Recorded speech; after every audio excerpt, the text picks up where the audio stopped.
Okay, so here's a video that many of you requested for some reason. The all-new Samsung Galaxy Tab A9 Plus versus the Apple iPad 9. So the one that came out 2 years ago. Here we are. Let's go ahead and jump in. All right, let's start off here, as we always do. If you are in the market for either one of these two tablets and you want the better performer, go for the Apple iPad 9. I know it's an older tablet, but go for that if you're just looking for better performer, meaning if you're going to be doing a lot of gaming or if you're going to be editing videos, any of that stuff would be the iPad 9 here. Now, if you're looking for something that is flexible for you to be able to multitask and maybe enjoy even watching movies or just user experience when watching movies here, so consumption, media consumption would actually be better on the Galaxy Tab A9 Plus here. Now, and with that said, let's go ahead and start off with the design. I mean, look at them. They are pretty different tablets, right? So let me say this. You will like what you like, and I'm gonna like what I like. And what I like is the design of the Galaxy Tab A9 Plus here versus, the older look of what we have with the iPad 9. Now let's go ahead and fly over the physical features. You're gonna have the same, the usual suspects, right? So the power button, and this actually couples with a fingerprint scanner, right? So the fingerprint scanner is actually embedded in that power button, which is pretty cool, by the way. And then you have, of course, the volume rocker. At the bottom, on the Galaxy Tab A9 Plus, you have a USB Type-C port. That's the port that you're going to be using for transferring, data transfer and also charging. But on the iPad 9, you have a Lightning port, slower port, but still works. At the same bottom, you also do have the speakers on the iPad 9 here. On the A9 Plus, you also do have some speakers at the bottom there. You have two speakers, just like with the iPad 9, but you have another two on the other side. So you have a quad speaker setup on the Galaxy Tab A9 Plus here, and the sound is louder than what you have on the iPad 9. On top of that, just the way it's set up, right? So the speaker setup is better on the A9 because you have 4 of these, and even if you were to cover the other 2 at the bottom, the other 2 speakers at the top, the sound would still come out. On the iPad 9, both speakers are located on the same spot. So if you have large hands like I do and you hold your tablet like that, then you cover the sound. The sound coming out is gonna be muffled. And believe me when I say this, the sound really comes out muffled every time I use this tablet because I'm always covering up, unless of course I am using it, upright this way. Anyways, continuing with the physical features, we have the cameras on the back there. It's an 8 megapixel main camera, so on either one of these two tablets. In terms of quality, I'm gonna say slightly better camera on the A9 Plus here, and that's the rear camera. Now, when we go to the front of the devices, you get a 5 megapixel camera on the A9 Plus here, but you get a 12 megapixel ultra wide camera on the iPad 9, and it actually supports center stage. So this camera actually automatically adjusts to make sure that you stay in frame, meaning when you are in conference call with anyone, as you move without touching the tablet, the camera there will follow you to keep you within the frame. So when it comes down to front-facing camera, this is just a much better camera than what you have on the Galaxy Tab A9 there. Now, in terms of the looks, you will see that the front of the A9 Plus here is a more modern look with that uniform bezel that is thin, as opposed to the iPad 9 here where you have the thick bezel at the top and at the bottom, and then you have the skinny bezels on the side. So that's as far as the physical features go. Let's go ahead and go to the inside. When it comes down to specs on the A9 Plus here, you do have a Snapdragon chipset, a 695 Snapdragon chipset. It is loaded with a base 64 gigs of internal storage along with 4 gigs of RAM. That is the unit that I have here. You have the ability to go for the next config, which would be 128 gigs of internal storage along with 8 gigs of RAM.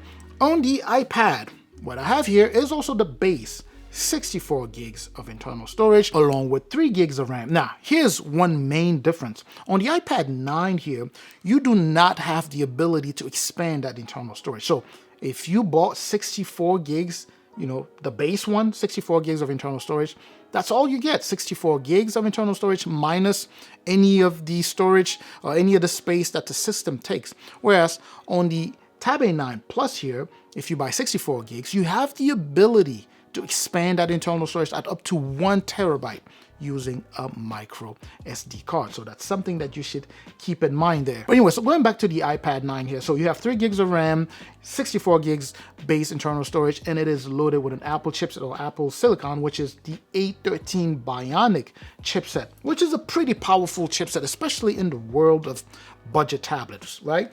On the A9 Plus here, as I mentioned, you have a 695, a Snapdragon 695. When you put them side by side, when it comes down to benchmarks and even actual, practical, real world test, it still does better than the A9 Plus here. So when it comes down to gaming, as I mentioned earlier, this is the better tablet. The iPad 9 is the better tablet for gaming, video editing, or photo editing, things like that. Anything that's heavy in terms of performance, the A13 Bionic chip, loaded here along with the other specs will, plow through all of that work, as opposed to the Snapdragon chipset loaded in the Tab A9 Plus here.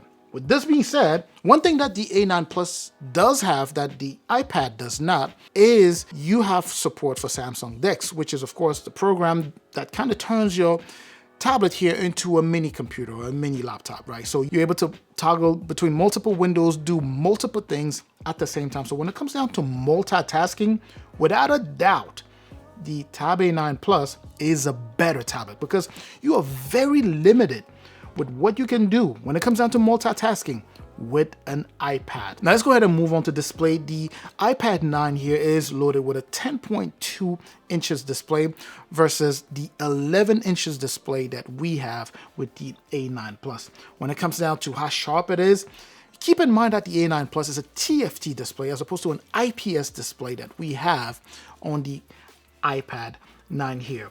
When it comes down to sharpness, I'm definitely going to give it to the iPad because, PPI, or the density of these pixels in the iPad 9, they're a lot more tight together as opposed to what you have with the A9 Plus. But that doesn't mean that the A9 Plus is all pixelated. It's just that when you put them side by side and you look at the same pictures, you will notice that it's a little bit sharp. It's sharper with the iPad 9 as opposed to the A9 Plus. But all of this being said, all of the specs and all of that stuff, about the display, the user experience of the A9 Plus is better than that of the display that you have on the iPad 9, simply because first, it's a larger display.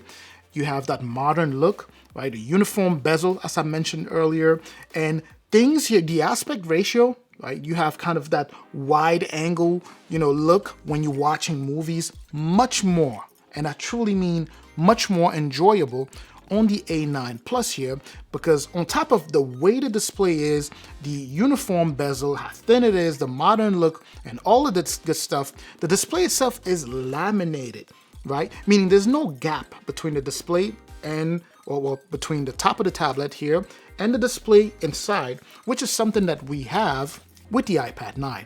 This display here is non-laminated, meaning when you hold the iPad at an angle, you see a gap. You see there will be the glass at the top and there'll be a gap, and then you'll see the display down at the bottom. And that can affect your user experience depending on how picky you are. I know when it comes down to this tech stuff, I am pretty picky and I don't like that, Apple kept that with this. But anyways, it's an older tablet. So you have that. So you have to think about it. Even though it's a, better display on paper, overall user experience would have to go for the to the A9 here because of how you use, your experience using things or watching movies and things like that on here. Now, here's perhaps the biggest difference between these two tablets, and that will be the support for the Stylus. The iPad 9 does support the Apple Pencil first generation, right? So you have a native pencil that will play well with this tablet, and that is something that you do not have with the A9 Plus, right? By the way, the A9 Plus has a 90 Hertz refresh rate, so when it comes down to how smooth things are, A9 Plus is definitely better. Going back to that S Pen, so The S Pen works extremely well with the iPad 9. You're able to do a number of things. Again, that's an option that is not available on the A9 Plus. Now, when it comes down to battery, the battery size on the iPad here is just larger and will last you longer than what you have on the A9 Plus. Now, keep in mind, by the way, that this battle video is not going to be, covering every single aspect of these two tablets. Remember, the iPad 9 is the older tablet. I'm just making this because many of you requested. So I'm trying to just kind of give you an idea of what you are dealing with here when it comes down to choosing between these two. And I'm certainly hoping that by the end of this video, you'll be able to, pull the trigger on either one. Either way, whatever you decide to do, I'm going to have some links in the description if you want to go for either one of these. Make sure to use those links so that you can take advantage of the discounts that come attached to these links. Anyways, with all of this being said, here's my take. If you are in the market for performance, without a doubt, the iPad 9 is the way to go. But if you are in the market for flexibility, right, that would be the A9 Plus. Multitasking and things like that. It's not as powerful, but you're able to do multiple things at the same time. With this being said, if you have any questions, let me know in the comment section. I'm certainly hoping that this helps your purchasing decision, as I mentioned. Share this video if you know anyone who will be interested, of course. Make sure to like the video. Make sure to subscribe if you haven't done so already. Make sure to comment. I'm going to catch you in that comment section like I always do. I'm also going to catch you in the next video. Up until that next video, as always, stay safe out there.